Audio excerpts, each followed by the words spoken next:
Konglisali Pungo, Montri Udipur Nishmi, Narikra Bulungo Tanka, Arutanga Kabama Tangpang Rokte, Aruni Lukurok by Dam Tamromi Koklam Saleka, Yagulo Aruni Lukuroni Zingzali Kokbukanaka, Boshaka, Narikra Bulungo, Berenerokni Bagay, Joto Pasingono na Harisha Munklaitongo, Kasanke Beraye, Tanglasho Klai Tongmanani Bagay. Mondrikani Simi Jotonbari, Gonda Tisha, Lahar Sanani Bagay, Rang Kok Nuichiba Rajak, Rang Zongjak Tongo, Te Ashamong, Jengjagi Tongo, Niboshaka. Buskang Taldog ni Bishingo, Coconut Island Eba, the Hapung Narikra Bulung, Tripura ni Bishingo, Kabama Berekrino, Uncle Claye, Korokti Shawi Basana Tangitongo, Honishaka, Hastini Berekri Naikuni Montri, Pronounce Shingarai.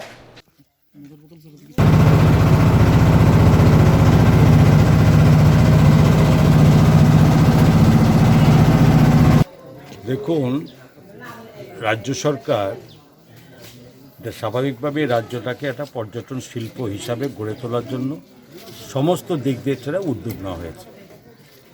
রাজ্যের মধ্যে বিশেষ বিশেষ কিছু স্থানের নাম করতে হয়, তো এর মধ্যে অবশ্যই নারকেলকুঞ্জ একটা অন্যতম একটা স্থান।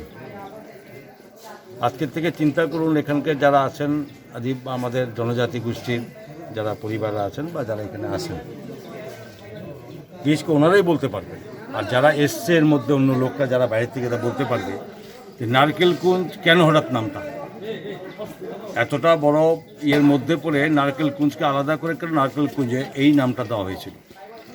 সারাটা জায়গাতে নারকেল গাছে ভর্তি ছিল।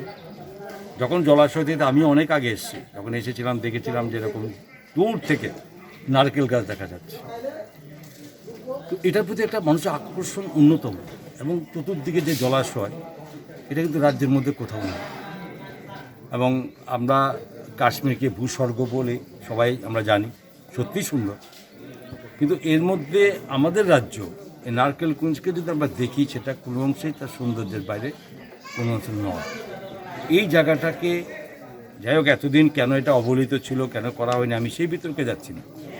আমার প্রশ্ন হচ্ছে এখন আমাদের সরকার রাজ্যের প্রত্যেকটি ট্যুরিস্ট স্পটকে সমস্ত রকমভাবে সুযোগ সুবিধা দিয়ে এগুলোকে এটা যাতে তার জন্য তাদের কি দরকার হয়, রাত্রি যাপন করতে হবে, তাদের থাকার ব্যবস্থা করতে হবে, খাওয়ার ব্যবস্থা তাদের মতো খাওয়ার ব্যবস্থা করতে হবে, বিদ্যুতের ব্যবস্থা থাকতে হবে, পানীয় জলের ব্যবস্থা থাকতে হবে, এবং সর্বময় একটা নিরাপত্তা পরিবেশ থাকতে হবে।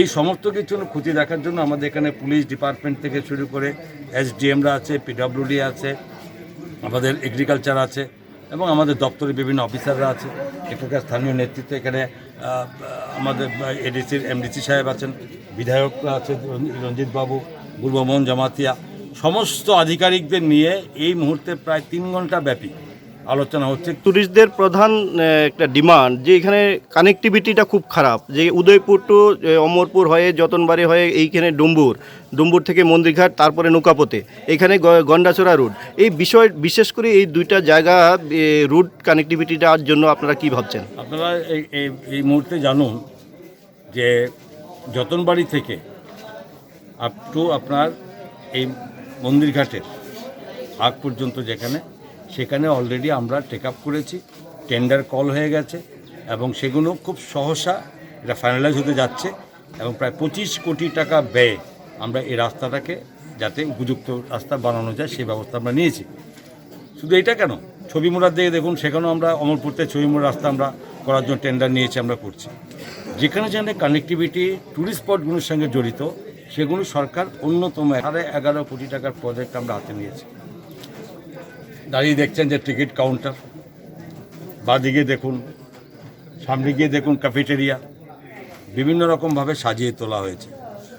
যেখানে দাঁড়িয়ে আছেন পথে প্রায় 850 প্লাস 350, 1200 আপনার মিটার আমরা স্কোয়ার মিটারে এখানে আপনার এই পথে আমরা বানানো হয়েছে।